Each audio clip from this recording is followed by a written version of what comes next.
नमस्कार। आज हम यहाँ पर मुंशी प्रेमचंद जी की कहानी हिंसा परमो धर्मः सुनने जा रहे हैं।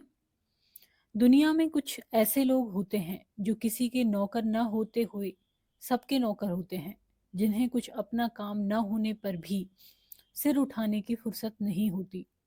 जामिद इसी श्रेणी के मनुष्यों में था, बिल्कुल बेफिक्र, न किसी से दोस्ती न किसी से दुश्मनी।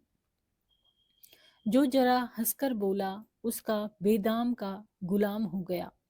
बेकाम का काम करने में उसे मजा आता था। गांव में कोई बीमार पड़े, वह रोगी की सेवा शुश्रूषा के लिए हाजिर है। कहिए तो आधी रात हकीम के घर चला जाए, किसी जड़ी बूटी की तलाश में जंगलों की खाक छानाए। मुमकिन न था कि किसी गरीब पर अत्याचार होते देखे और चुप रह जाए, फिर चाहे कोई उसे मार ही डाले, वह हिमायत करने से बाज न आता था। ऐसे सैकड़ों ही मौके उसके सामने आ चुके थे।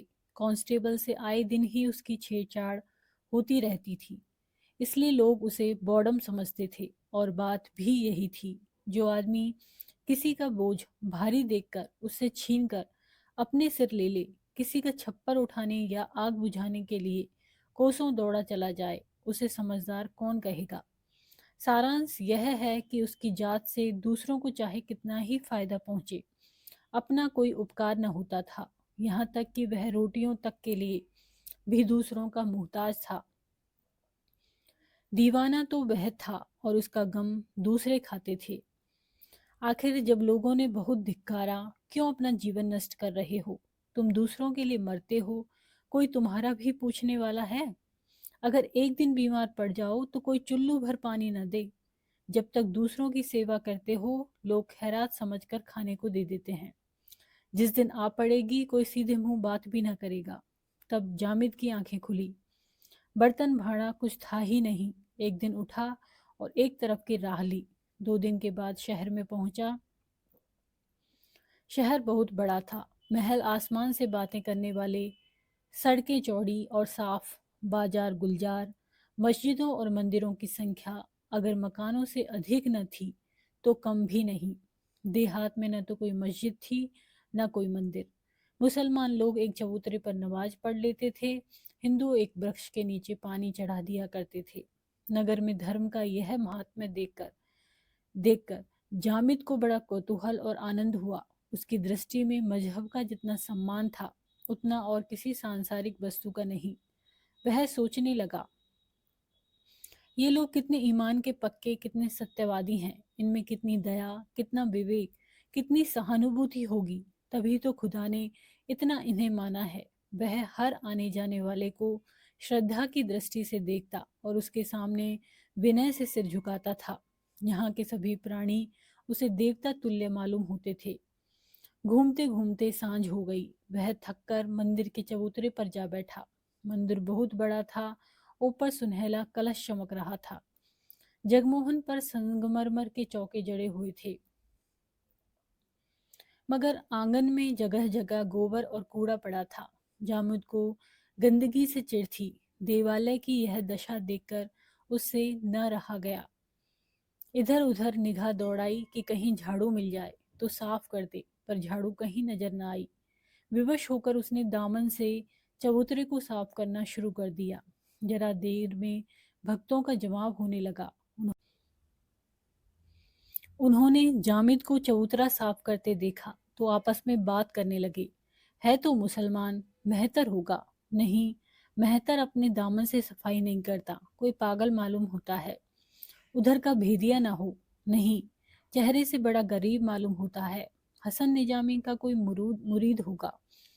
अजी गोबर के लालच से सफाई कर रहा है, कोई भटियारा होगा। जामिद से, गोबर ने ले जाना वे। समझा, कहाँ रहता है? परदेसी मुसाफिर हूँ साहब, मुझे गोबर लेकर क्या करना है। ठाकुर जी का मंदिर देखा तो आकर बैठ गया। कूड़ा पड़ा हुआ था। मैंने सोचा धर्मात्मा लोग आते होंगे, सफाई करने लगा। तुम तो मुसलमान हो ना? ठाकुर जी तो सबके ठाकुर हैं, क्या हिंदू क्या मुसलमान। तुम ठाकुर जी को मानते हो? ठाकुर जी को कौन न मानेगा साहब। जिसने पैदा किया उसे न मानूंगा तो किसे मानूंगा।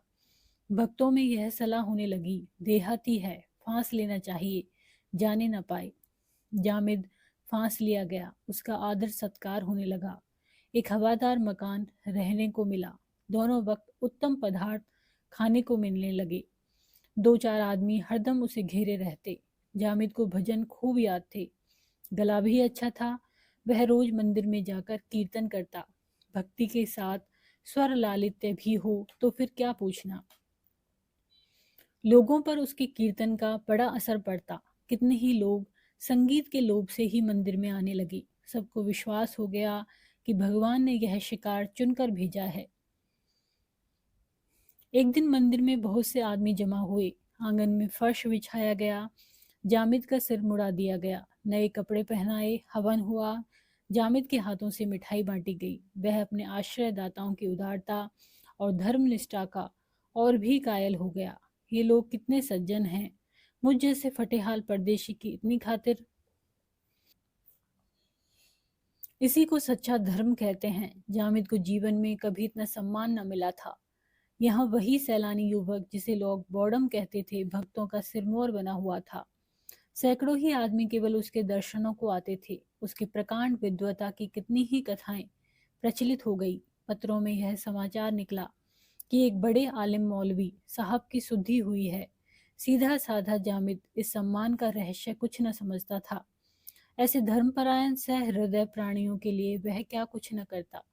वह नित्य पूजा करता, भजन गाता था। उसके लिए यह कोई नई बात न थी। अपने गांव में भी वह बराबर सत्यनारायण की कथा में बैठा करता था, भजन कीर्तन किया करता था। अंतर यही था कि देहात में उसकी कदर न थी, यहाँ सब उसके भक्त थे। एक दिन जामिद कई भक्तों के साथ बैठा हुआ कोई पुराण पढ़ रहा था, तो क्या देखता है कि सामने सड़क पर एक बलिष्ठ युवक माथे पर तिलक लगाए, जनेऊ पहने एक बूढ़े दुर्बल मनुष्य को मार रहा है। बूढ़ा रोता है, गिड़गिड़ाता है और पैरों पर पड़ पड़ के कहता है कि महाराज, मेरा कसूर माफ करो। किंतु तिलकधारी युवक को उस पर जरा भी दया नहीं आती। जामिद का रक्त खौल उठा। ऐसे दृश्य देखकर वह शांत न बैठ सकता था।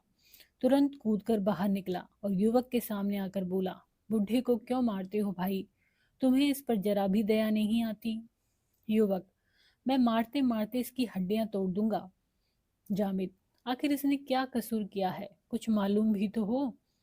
युवक, इसकी मुर्गी हमारे घर में घुस गई थी और सारा घर गंदा कराई। जामिद, तो क्या इसने मुर्गी को सिखा दिया था कि तुम्हारा घर गंदा कराए? बुढ़ा, खुदाबंद, मैं उसे बराबर खांचे में ढांके रहता हूँ। आज गफलत हो गई। कहता हूँ महाराज, कसूर माफ करो, मगर नहीं मानते। हुजूर मारते मारते अधमरा कर दिया। युवक, अभी नहीं मारा है, अब मारूंगा, खोद कर गाड़ दूंगा। जामिद, खोद कर गाड़ दोगे भाई साहब तो तुम भी यूं खड़े न रहोगे, समझ गए? अगर फिर हाथ उठाया तो अच्छा ना होगा। जवान को अपनी ताकत का नशा था। उसने फिर बुढ़े को चांटा लगाया, पर चांटा पड़ने के पहले ही जामिद ने उसकी गर्दन पकड़ ली। दोनों में मल्ल युद्ध होने लगा। जामिद करारा जवान था। युवक को पटकनी दी तो वह चारों खाने चित्त गिर गया। उसका गिरना था कि भक्तों का समुदाय, जो अब तक मंदिर में बैठा तमाशा देख रहा था, लपक पड़ा और जामिद को चारों तरफ से चोटें पड़ने लगी। जामिद की समझ में न आता था कि लोग मुझे क्यों मार रहे हैं। कोई कुछ न पूछता। तिलकधारी जवान को कोई कुछ नहीं कहता। बस जो आता है मुझी पर हाथ साफ करता है। आखिर वह बेदम होकर गिर पड़ा। तब लोगों में बात होने लगी, दगा दे गया, धत तेरी जात की। कभी मलेच्छों से भलाई की आशा न रखनी चाहिए। कौआ कौओं के साथ मिलेगा, कमीना जब करेगा कमीनापन। इसे कोई पूछता न था। मंदिर में झाड़ू लगा रहा था। देह पर कपड़े का तार भी न था। हमने इसका सम्मान किया, पशु से आदमी बना दिया, फिर भी अपना न हुआ। इनके धर्म का तो मूल ही यही है। जामिद रात भर सड़क के किनारे पड़ा दर्द से कराहता रहा। उसे मार खाने का दुख न था। ऐसी यातनाएं वह कितनी बार भोग चुका था। उसे दुख और आश्चर्य केवल इस बात का था कि इन लोगों ने क्यों एक दिन मेरा इतना सम्मान किया और क्यों आज अकारण ही मेरी इतनी दुर्गति की। इनकी वह सज्जनता आज कहाँ गई? मैं तो वही हूँ, मैंने कोई कसूर भी नहीं किया। मैंने तो वही किया जो ऐसी दशा में सभी को करना चाहिए। फिर इन लोगों ने मुझ पर क्यों अत्याचार किया? देवता क्यों राक्षस बन गए? वह रात भर इसी उलझन में पड़ा रहा। प्रातःकाल उठकर एक तरफ की राह ली। जामिद अभी थोड़ी ही दूर गया था कि वह बुढ़ा उसे मिला। उसे देखते ही बोला, कसम खुदा की, तुमने कल मेरी जान बचा दी। सुना, जालिमों ने तुम्हें बुरी तरह से पीटा। मैं तो मौका पाते ही निकल भागा। अब तक कहाँ थे? यहाँ लोग रात ही से तुमसे मिलने के लिए बेकरार हो रहे हैं। काजी साहब रात ही से तुम्हारी तलाश में निकले थे, मगर तुम न मिले। कल हम दोनों अकेले पड़ गए थे। दुश्मनों ने हमें पीट लिया। नमाज का वक्त था। जहाँ सब लोग मस्जिद में थे, अगर जरा भी खबर हो जाती तो 1,000 लठैत पहुंच जाते। तब आटे दाल का भाव मालूम होता। कसम खुदा की, आज से मैंने 3 कौड़ी मुर्गियां पाली हैं। देखूं पंडित जी महाराज अब क्या करते हैं। कसम खुदा की, काजी साहब ने कहा है, अगर यह लौंडा जरा भी आंख दिखाई तो तुम आकर मुझसे कहना। या तो बच्चा घर छोड़कर भागेंगे या हड्डी पसली तोड़कर रख दी जाएगी। जामिद को लिए वह बुढ़ा काजी जोरावर हुसैन के दरवाजे पर पहुंचा। काजी साहब वजू कर रहे थे। जामिद को देखते ही दौड़कर गले लगा लिया और बोले, वल्लाह तुम्हें आंखें ढूंढ रही थी। तुमने अकेले इतने काफिरों के दांत खट्टे कर दिए। क्यों न हो, मोमिन का खून है। काफिरों की हकीकत क्या? सुना, सबके सब तुम्हारी शुद्धि करने जा रहे थे, मगर तुमने उनके सारे मंसूबे पलट दिए। इस्लाम को ऐसे ही खादिमों की जरूरत है। तुम जैसे दीनदारों से इस्लाम का नाम रोशन है। गलती यही हुई कि तुमने 1 महीने तक सब्र नहीं किया। शादी हो जाने देते तब मजा आता। एक नाजनीन साथ लाते और दौलत मुफ्त। वल्लाह तुमने उजलत कर दी। दिन भर भक्तों का तांता लगा रहा। जामिद को एक नज़र देखने का सबको शौक था। सभी उसकी हिम्मत, जोर और मजहबी जोश की प्रशंसा करते थे। पहर रात बीत चुकी थी। मुसाफिरों की आमद रफ्त कम हो चली थी। जामिद ने काजी समाज से धर्म ग्रंथ पढ़ना शुरू किया था। उन्होंने उसके लिए अपने बगल का कमरा खाली कर दिया था। वह काजी साहब से सबक लेकर आया और सोने जा रहा था कि सहसा उसे दरवाजे पर एक तांगे के रुकने की आवाज़ सुनाई दी। काजी साहब के मुरीद अक्सर आया करते थे। जामिद ने सोचा कोई मुरीद आया होगा। नीचे आया तो देखा एक स्त्री तांगे से उतरकर बरामदे में खड़ी है और तांगे वाला उसका असवाब उतार रहा है। महिला ने मकान को इधर उधर देखकर कहा, नहीं जी, मुझे अच्छी तरह ख्याल है, यह उनका मकान नहीं है। शायद तुम भूल गए हो। तांगे वाला, हुजूर तो मानती ही नहीं। कह दिया कि बाबू साहब ने मकान तब्दील कर दिया है। ऊपर चलिए। स्त्री ने कुछ झिझकते हुए कहा, बुलाते क्यों नहीं, आवाज दो। तांगे वाला, ओ साहब, आवाज क्या दूं? जब जानता हूं कि साहब का मकान यही है तो नाहक चिल्लाने से क्या फायदा। बेचारे आराम कर रहे होंगे, आराम में खलल पड़ेगा। आप निशा खातिर रहिए, चलिए ऊपर चलिए। औरत ऊपर चली। पीछे पीछे तांगे वाला असवाब लिए हुए चला। जामिद गुमसुम नीचे खड़ा रहा। यह रहस्य उसकी समझ में न आया। तांगे वाले की आवाज सुनते ही काजी साहब छत पर निकल आए और एक औरत को आते देख कमरे की खिड़कियां चारों तरफ से बंद करके खूंटी पर लटकती तलवार उतार ली और दरवाजे पर आकर खड़े हो गए। औरत ने जीना तय करके ज्यों ही छत पर पैर रखा कि काजी साहब को देखकर झिझकी। वह तुरंत पीछे की तरफ मुड़ना चाहती थी कि काजी साहब ने लपककर उसका हाथ पकड़ लिया और कमरे में घसीट लाए। इसी बीच में जामिद और तांगे वाले ये दोनों भी ऊपर आ गए थे। जामिद यह दृश्य देखकर विस्मित हो गया था। यह रहस्य और भी रहस्यमय हो गया था। यह विद्या का सागर, यह न्याय का भंडार, यह नीति, धर्म और दर्शन का आगार इस समय एक अपरिचित महिला के ऊपर यह घोर अत्याचार कर रहा है। तांगे वाले के साथ वह भी काजी साहब के कमरे में चला गया। काजी साहब ने स्त्री के दोनों हाथ पकड़े हुए थे। तांगे वाले ने दरवाजा बंद कर दिया। महिला ने तांगे वाले की ओर खून भरी आंखों से देखकर कहा, तू मुझे यहाँ क्यों लाया? काजी साहब ने तलवार चमकाकर कहा, पहले आराम से बैठ जाओ, सब कुछ मालूम हो जाएगा। औरत, तो तुम मुझे कोई मौलवी मालूम होते हो? क्या तुम्हें खुदा ने यही सिखाया है कि पराई बहू बेटियों की जबरदस्ती घर में बंद करके उनकी आबरू बिगाड़ो? काजी: हाँ, खुदा का यही हुक्म है कि काफिरों को जिस तरह मुमकिन हो इस्लाम के रास्ते पर लाया जाए, अगर खुशी से न आए तो जब्र से। औरत: इसी तरह अगर कोई तुम्हारी बहू बेटी को पकड़कर बेआबरू करे तो?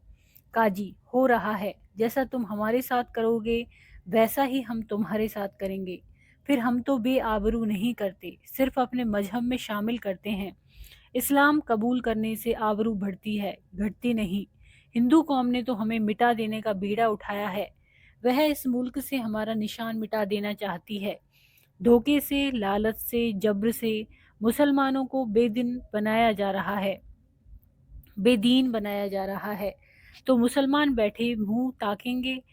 औरत: हिंदू कभी ऐसा अत्याचार नहीं कर सकता। संभव है तुम लोगों की शरारतों से तंग आकर नीचे दर्जे के लोग इस तरह से बदला लेने लगे हों, मगर अब भी कोई सच्चा हिंदू इसे पसंद नहीं करता। काजी साहब ने कुछ सोचकर कहा, बेशक, पहले इसी तरह की शरारत मुसलमान शोहदे किया करते थे, मगर शरीफ इन हरकतों को बुरा समझते थे और अपने इम्कान पर भर रोकने की कोशिश करते थे। तालीम और तहजीब की तरक्की के साथ कुछ दिनों में यह गुंडापन जरूर गायब हो जाता, मगर अब तो यह सारी हिंदू कौम हमें निगलने के लिए तैयार बैठी है। फिर हमारे लिए और रास्ता ही कौन सा है? हम कमज़ोर हैं, इसलिए हम मजबूर होकर अपने को कायम रखने के लिए दगा से काम लेना पड़ता है। मगर तुम इतना घबराती क्यों हो?